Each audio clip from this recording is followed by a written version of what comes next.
have when we should be celebrating what we have. Lagi natin sinasabi, kung mas marami lang akong pera, I'll be nicer. Kung meron lang akong pera, tutulungan kita. What do you do when you have no money? Ito po ang ating pag-aaralan na ito, kahit na yung marami laging pera, na nagre-reklamo, kulang pa rin ng pera, yun nga ba talaga? Yung natitira lang na pwede natin gawin para tayo makatulong.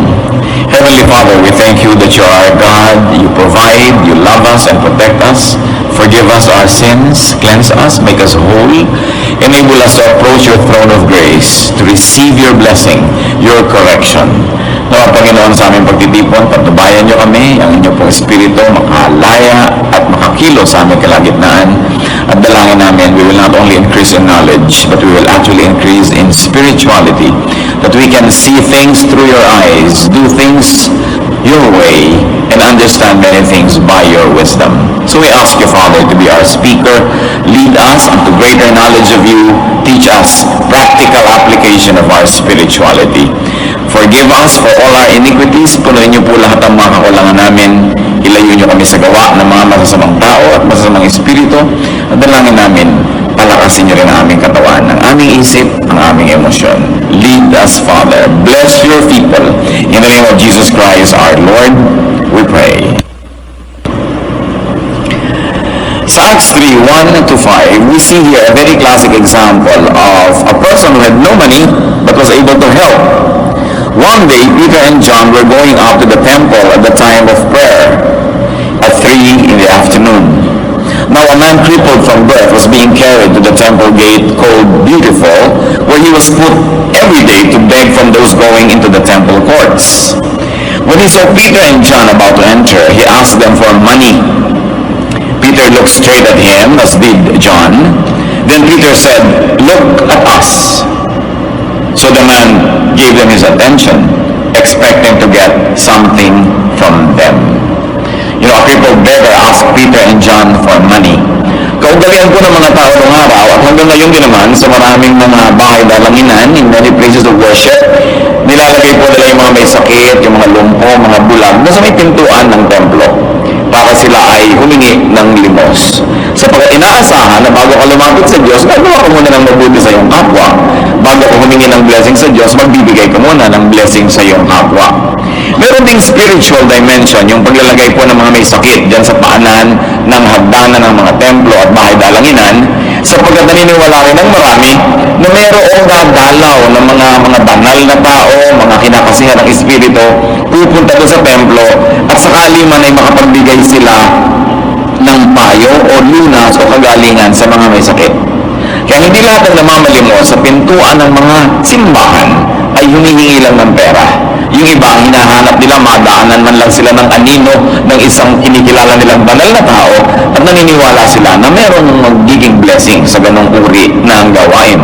The Bible is silent about approving or disapproving that kind of practice, but we are just citing a very truthful and a very factual, historical occurrence that the sick people are being placed at the temple gates to seek alms, and not only money, sometimes food, and very often spiritual blessing. And so this was the case of this crippled man. Mula pagkabata ay lumpo na ang lalaking ito, kaya lumaki na lang siya sa awa ng iba. Hindi natin alam kung mga kamag-anak niya ay nagdadala sa kanya, ulila ba siya o ano, pero itinuturo lagi sa kultura ng mga Israelita na maging matulungin sa mga kapuspalad. Kaya merong nagdadala sa kanya, idinadeliver siya doon sa may pintuan, sa may hagdanan ng templo, araw-araw para siya mamalimos. The Israelites went to the temple 5 times a day to pray. So maraming pagkakataon na siya ay matulungan. At ipinakikilala ang espiritualidad kasama ng mabuting gawa sa mga kawawa, sa mga hikahos at mga may sakit. Nung dumadaan itong si Pedro at itong si John, ay humingi sa kanila ng limos itong lalaking ito. Pera ang hinihingi niya, at siya ay nagulat at sinabi ni Pedro, tumingin ka sa akin, tumingin ka sa amin, titigan mo kami, may sasabihin kami sa iyo. Akala niya malaking pera ang ibibigay. Acts 3, 6 to 8. Then Peter said, "Silver or gold I do not have, but what I have I give you. In the name of Jesus Christ of Nazareth, walk." Si siguro yung first part ng sentence niya ay nakaka-disappoint doon sa lalaki. Sabi, wala kaming pera, wala kaming kapera-pera. Pero kung anong meron kami, yun ay bibigyan namin sa'yo. Sa ngalan ni Jesus na taga Nazaret, maglakad ka. Tumayo ka, gumaling ka dyan, at hindi ka na kailangang mamalimos pa. Acts 3:6-8. Taking him by the right hand, he helped him up, and instantly the man's feet and ankles became strong. He jumped to his feet and began to walk. Then he went with them into the temple courts, walking and jumping and praising God. A very wonderful event occurring at the very gates of the temple. Sabi, wala kaming pera, yung hinihingi mo wala kami, pero meron kang hiningi, na meron, hindi hiningi, yun ang meron kami. Meron kaming kapangyarihan ni Kristo. At sa pangalan niya, inuutosan ka namin, tumindig ka dyan at maglakad ka. At tapos inabot nila ng kamay, itong people man, at tulungan tumayo. At ganun din sa panahon na yun, kunting oras na yun, gumaling ang kanyang karamdaman. Siya hindi lang nakalakad, nagtatatalon pa, nagsasasayaw, sumunod sa kanila papasok sa temple. So Peter and John had no money, therefore they gave no money. But they gave the power of Jesus Christ. And they gave their hands to help the beggar stand up. That's what they had. They had hands, they had spiritual power in the name of Jesus. That's what they gave. Peter and John gave what they had. Company. Fellowship. Matapos na tumayo ang lalaking ito, sinama nila, pumasok sa loob. For the first time sa buhay niya, nakapasok na sa loob ng templo o ng pagpintulang na. So binigyan ni Pedro ang Juan itong lalaking ito. Kung anong meron pa sila, yung kakayahan na sumama at samahan ng lalaking ito. They gave company and fellowship. And this is a great gift to an isolated and a lonely man. Kung kayo ay isang lungkot na hindi nakakapunta sa gusto niyong puntahan, kung binuhat kayo, iniwan kayo sa isang lugar, at kung di pa kayo kunin doon, hindi kayo makakalis doon, you must have another miserable life.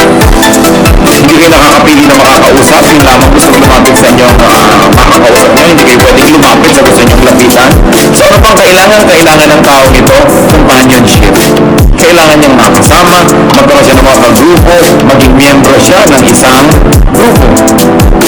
And that was one instance when money would have been the least meaningful gift.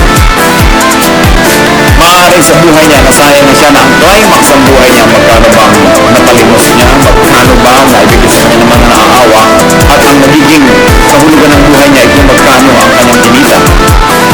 But that one day, all that money that he could ever ask from people and beg for became meaningless. Because now he never needed anymore to beg because he had infinitely. Kuminsan, nung hihingi tayo ng pera sa tao, yung pala meron pa siyang ibang mas magandang maibibigay sa atin. At akala natin kung nakuha na natin yung pera na yon ay panalo na tayo. Ganyan din yung mga kuminsan ng dadaya. Gagawin kang business partner, bala ka lang dayain. Pag nakuha yung pera mo, akala niya nakaisa na siya. Pero kung sakasakali pala na naging patuloy ang inyong pagkakaibigan at partnership, mas marami pa siyang kikitain na kasama mo kesa sa inisahan ka niya na ganun. Merong mga nagnanakaw, merong mga gumagawa ng masama, o kaya pipilitin nila na makuha nila yung pera ng kapwa nila, yung parte nila, mana nila, hindi nila alam kung natuwa pala yung kapwa nila na yun sa kanila, mas malaki pa ang naghihintay sa kanilang gantimpala.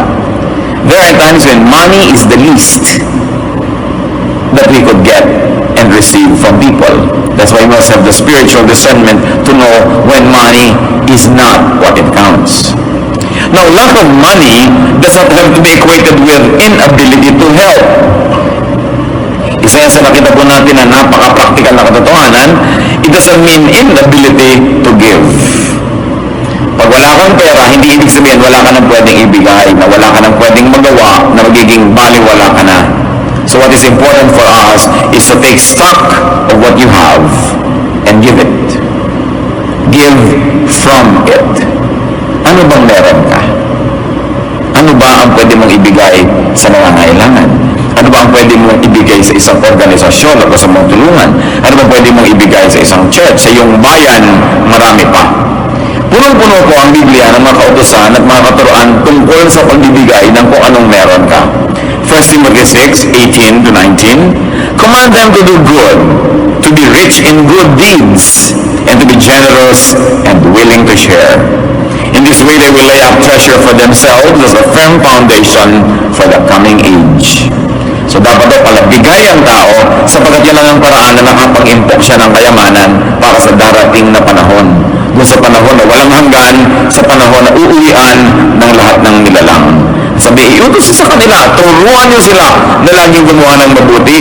Maging mayaman sila sa pamamagitan ng mabubuting gawa, palabigay, at handang-handa na ang kanyang mga tinatangkilik na mga magagandang bagay ay partihan, hatian ang kapwa. Proverbs 19:17, he who is kind to the poor lends to the Lord, and he will reward him for what he has done. Ang mabuti pala sa mga mahihirap, palabigay, ay nagpapautang sa Diyos. At napakasarap magpautang sa Diyos dahil hindi siya nanuluba. Lagi siya nagbabayad, may sobra pa. Because God will never permit Himself to be any man's debtor. He will never permit Himself to be indebted to any human being. That's why when you give to God, it becomes a very, very wonderful and sure investment. Now, to give to the poor doesn't always mean to give money, and poor doesn't always mean poor in material wealth. Because there are many people who are spiritually and emotionally poor. We must consider them as well, and we should continue to give to them as we have, as we are able to give. Proverbs 11:24, one man gives freely, yet gains even more. Another withholds unduly, but comes to poverty. Maobserbahan niyo po sa Biblia, mga kapatid, ang dami-daming mga ironies at mga kabaligtaran. Isa na dito yung binanggit ng Proverbs 11:24, meron daw mga taong sobrang palabigay, pero lalo namang nagkakaroon. At meron naman ang dadamot, lalo namang nawawalan. Kaya napakahalaga na sinusunod natin yung katuruan to be generous, to give when we are able. At bakit po natin ito pinag-uusapan, mga kapatid? Una, dahil talagang foundational to spirituality yung giving. For God so loved that He gave. Yan ang isa sa mga definition ng loving, giving. Sabi nga nila, you can give without loving, but you cannot love without giving. Minsan gasgas na yan, quotation na yan, pero totoo, hindi mo pwedeng sabihin nagmamahal ka pero wala kang binibigay. Sabagat ang tunay na pagmamahal ay naipapahayag sa pagbibigay. And love is not love until you give it away. The intention to give is not yet love.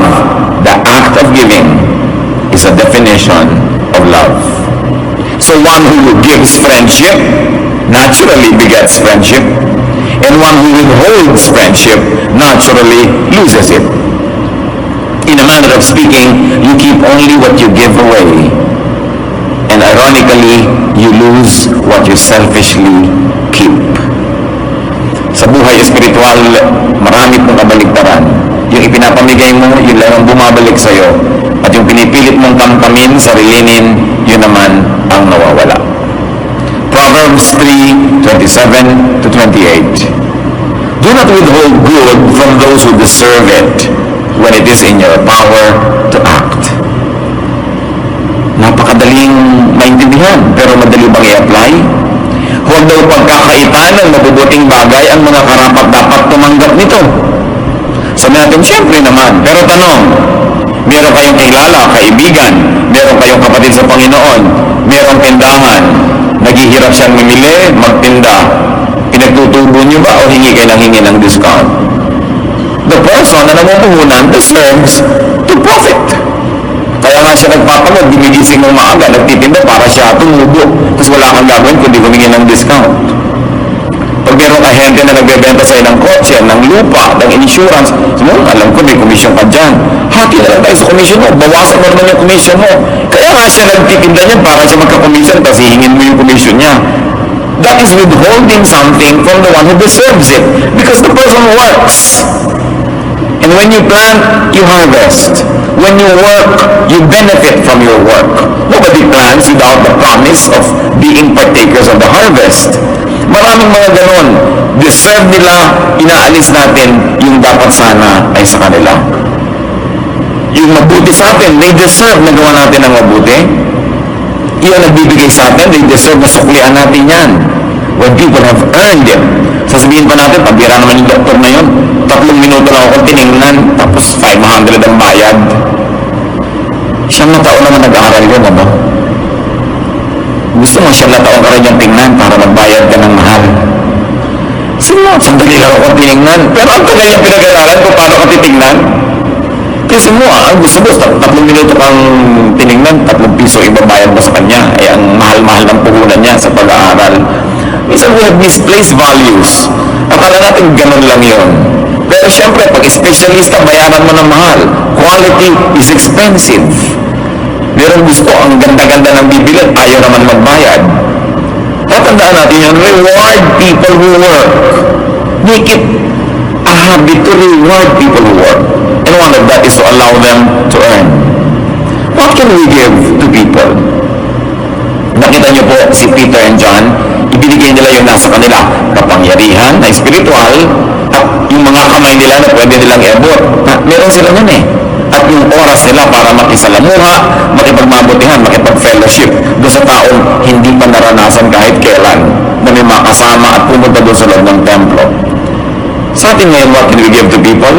And I like to think of people you love, those who love you, those who are good to you, and those who you think you are good to. We have to give people attention. Ang kakulangan sa atensyon ng isa sa mga pinakamalaking karukaan ng tao ngayon, kulang na kulang sa pansin. Marami na yung mga bata lumalaki, isa lang yung magulang na kasama sa bahay dahil nagtatrabaho sa malayong bayan. Kung isa nga, pareho wala pa. Kulang sa pansin. Maraming mga asawa, kulang sa pansin. Maraming mga magulang, kulang na kulang sa pansin. Ewan ko lang, kung i-score natin yung sarili nyo ba, masasabi nyo kulang sa pansin? Marami nun, kung aaminin lang natin yun. We always think we get less attention than we deserve or less than we want. So it's an epidemic. But it's so sad when it's your very husband or wife, your very girlfriend or boyfriend, your very friend, your very relative, your very office mate, housemate, classmate, yung hindi natin nabibigyan ng attention. We can write, we can call, madali mag-text, some even YM, mag-chat, so that we can minister to give comfort. You can give comfort. We can give company. It's very important to give people companionship. We can give them connectedness and connection. People like to connect, so they like na may kasama, may kausap, may kasabay. People need affirmation, and we can even give them entertainment.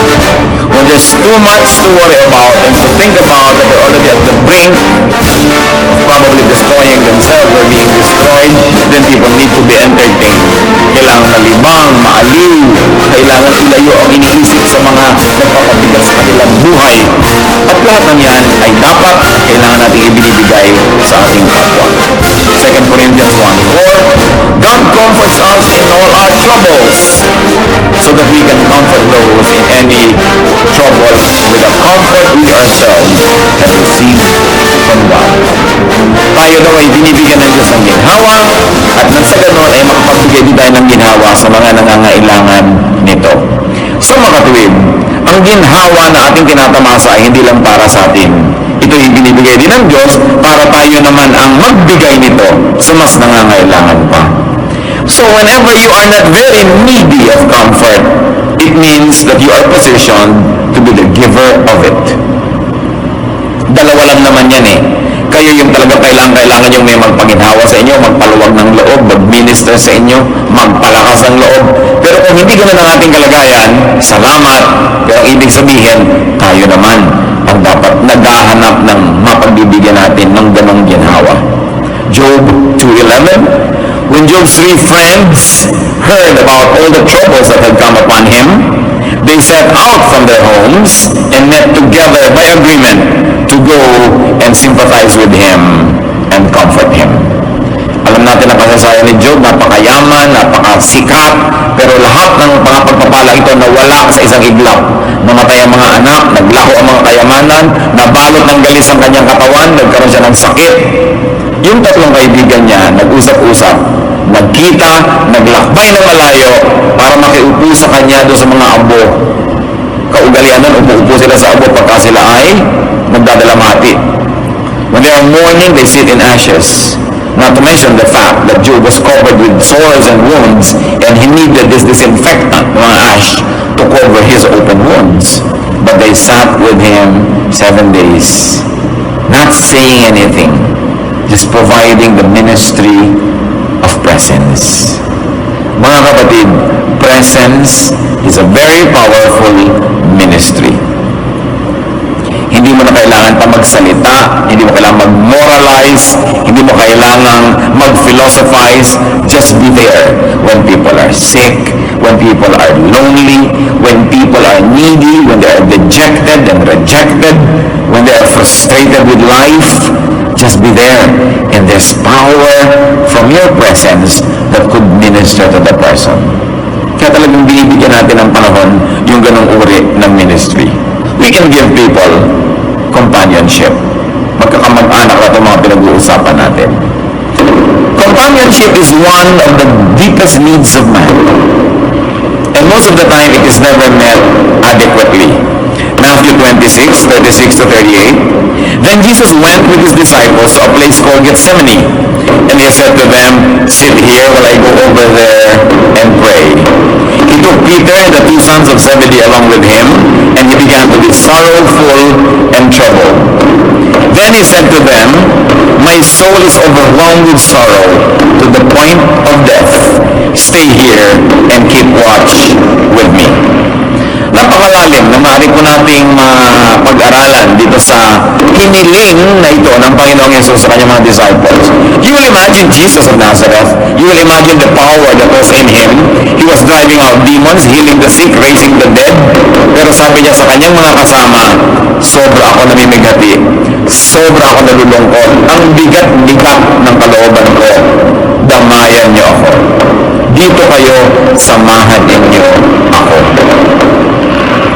Kung si Jesus nangangailangan ng kasama, lalo sa ganung mga malulungkot na panahon, at kung siya marunong malungkot, mangulila, humiling ng mga kakasama, hindi lalo naman tayong lahat. Kailangan natin yun. Kaya kailangan marunong tayong makiramdam. Kung minsan may magte-text sa'yo, "Musta?" Actually, siyang nangangailangan makumusta. Hindi mo kinukumusta, kaya siya nagpapadala sa'yo ng musta. Sasagot ka naman, "Sa." Papilosopuhin mo pa. O kaya siya mo, okay, tapos na, wala ka walang tanong, ikaw, kumusta? Mga kapatid, pag may namumumusta sa inyo, 99% of the time, siya ang nangangailangang makamusta. Pinapaalala sa inyo, "Hoy, buhay ako, kumustahin mo naman ako." Sasagutin niya naman, "Ikaw, kumusta ka?" Hindi lang, tapos na. Nangangailangan yan. Sa niya, "My soul is overwhelmed with sorrow." Karamay. Makikiramdam tayo sa tao. Kung minsan sabihin niya, "Uy, kain naman tayo sa ganun." Tama ka naman, kakain ka pa. Yung kasasabihin mo, hindi naman kasi lahat ng nag-aayang kumain, gustong kumain. Kung minsan ang gusto niya, makasama ka. Wala lang excuse. Yung mga pakapi-kapi, coffee tayo. Gusto ba naman talaga ng tao katakot na caffeine sa loob ng katawan niya? Kaya lang, ano sasabihin niya? Magtinginan tayo? Mag-usap tayo? Kaya excuse lang yun para meron kayong magawa because probably they like your company or they need your company.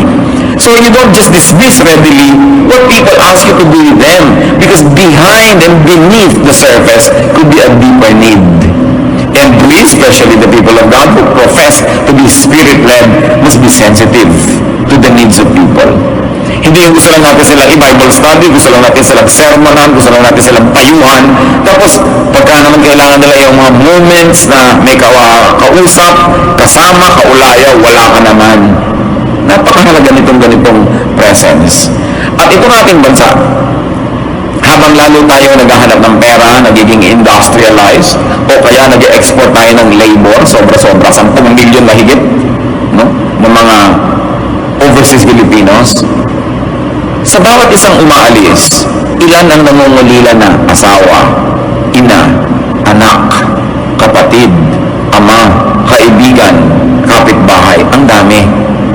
madami ng pagdaing malungkot dito sa Pilipinas. Tayo pa naman ang kasiyahan natin, tao eh. Pero pag may tao, masaya na tayo dyan. Eh yung mga tao lang nawawala. Kaya yung mga natitira, kailangan nagtutulungan lalo. And we minister to one another.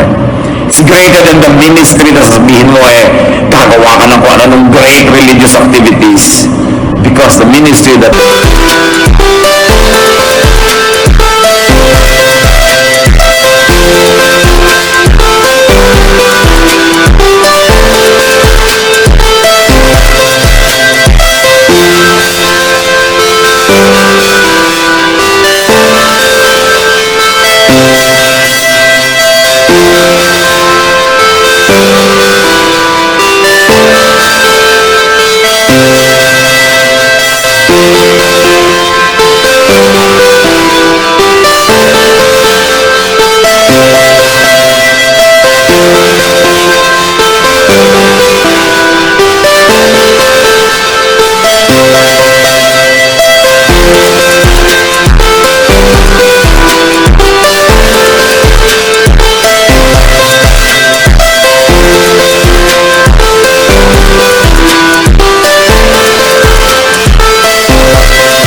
pleases the Lord is a ministry that touches the heart. The ministry that comforts the afflicted, that gives comfort to the wounded and healing to those who are sick. And many people are so emotionally sick. Many times we are so sick as well that we forget that the others are sick also. Nang mahanap na lang tayo ng atensyon, nalilimutan natin yung pinaghahanapan natin nun, nangangailangan din. Na ang tunay na pagmamahalan ay kahit nabibigatan ako sa dala ko, tinutulungan pa rin kita sa dala mo.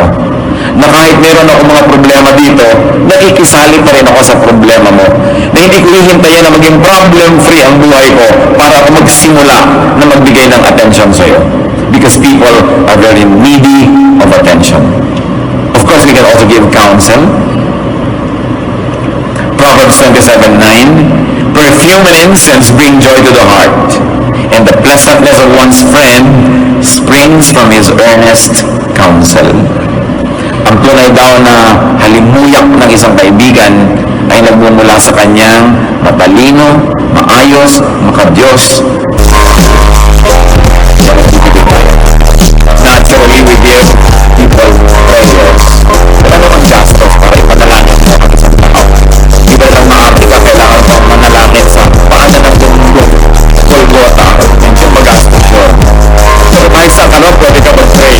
So hindi ka nagkakagastos, pwede mo ibigay yan. 2 Corinthians 1:11, as you help us by your prayers, then many will give thanks on our behalf for the gracious favor granted us in answer to the prayers of men. And of course, you add to your notes, naturally, what Peter and John gave Jesus. Pag ibinigay mo na sa Panginoon, talagang kompleto na. Pasimula ng pagtanggap niya ng napakaraming mahuhusay at mabubuting bagay. Share Jesus like Peter and John did. But remember this, sharing Jesus needs practical deeds. Hindi lang tanggapin mo si Jesus, period. Kailangan sinasamahan, turuan mo, pinapatayan, pinapadalangin, binibigyan ng companionship. Pag pinag-aralan natin yung Christian movement, kung kauna-unahang mga magsasama-sama nila, they were full of practical instruction. Hindi sila tagtad ng theology, hindi sila tagtad ng mga mga difficult studies, pero puno-puno sila ng pagtutulungan, pagmamahalan, pag-ibigan. And that made the initial Christian movement very, very powerful. Because love is the most powerful of all powers. And nobody can resist love when love moves. That's why Christianity is very powerful. It was propelled by love, defined by love, encouraged, empowered by loving. Do not let lack of money stop you from moving. Minsan meron tayong poverty mentality. Akala natin kung wala tayong pera, tayo na lang lagi dapat ang tumatanggap. Tayo na lang dapat lagi ang mareregaluhan. Libre lahat dahil mahirap tayo. Hindi yun totoo. Pera, isa lang yan sa pwedeng ibigay. Ang dami pang iba. But we should always be giving because giving gets us involved in the cycle of life. What is life? Inhaling, exhaling, eating, defecating, in, out. Ganun talaga ang buhay. Giving, receiving. If you do not give, you do not complete the cycle. If you keep receiving and receiving and receiving, subukan nyo, mag-inhale kayo. Inhale, inhale, inhale, and